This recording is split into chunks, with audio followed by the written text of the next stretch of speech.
চট্টগ্রামের বাকলিয়া এলাকার Muzaffar road, আলেক্কা road ও আব্দুল নূর সওদাগর রোডের সমন্বয়ে গঠিত রূপনগর সমাজ উন্নয়ন ও শৃঙ্খলা কমিটির উদ্বোধন ও মতবিনিময় সভা অনুষ্ঠিত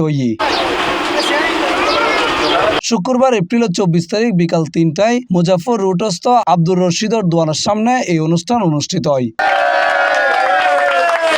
ওয়াজেদ হোসেন বাবলুর সঞ্চালনায় এবং কমিটির সভাপতি মোহাম্মদ উসমান গনির সভাপতিত্বে অনুষ্ঠানের প্রধান অতিথি ও উদ্বোধক হিসেবে উপস্থিত আছেন বাকলিয়া থানার অফিসার ইনচার্জ মোহাম্মদ সুলেমান। আমার কাছে সিটিজেন ফোরামের চেয়েও এরকম মহল্লা কমিটিকে আমার কাছে বেশি ভালো লাগতেছে।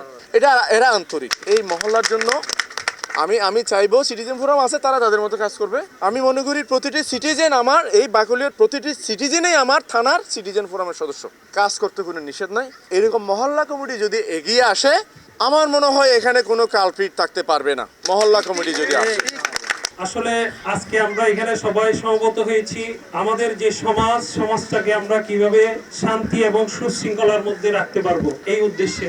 সমাজের যে অসামাজিক কর্মকাণ্ডগুলো সংগঠিত হচ্ছে, এগুলো আমরা এলাকাবাসীরা প্রতিরোধ করার জন্য আজকে এখানে আমরা সমবেত, এটাই আমাদের মূল উদ্দেশ্য।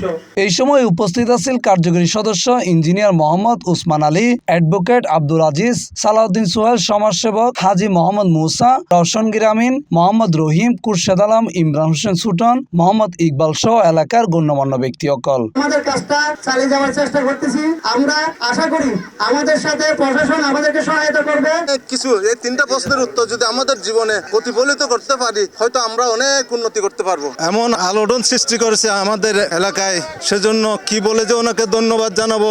একতাই শক্তি। আমরা যদি একতার মাধ্যমে এগিয়ে যাই, তাহলে কোনো অপশক্তি আমাদের মধ্যে সৃষ্টি করতে পারবে না। আমি একটাই কথা বলবো, আমাদের প্রধান অতিথি অনেক কাউকে ছাড়েন না, অনেক বড় বড় সন্ত্রাসী ওনার বয়ে এলাকা ছেড়ে পালিয়ে গেছে। আমরা শুরুতে প্রথম বলেছিলাম অরাজনৈতিক। আমরা প্রত্যেকে কেউ না কেউ রাজনৈতিক ভাবে আছি। আমরা রাজনৈতিক ভাবে আমরা আলো আলোচনা করবো, নির্মূল করবো। অনুষ্ঠানত বক্তব্য এলাকার সামাজিক উন্নয়ন, শৃঙ্খলা রক্ষা এবং পারস্পরিক সহযোগিতার মাধ্যমে একখান সুন্দর ও নিরাপদ সমাজ গড়ে তোলার গুরুত্ব আরোপ করে। C+ TV Chittagong.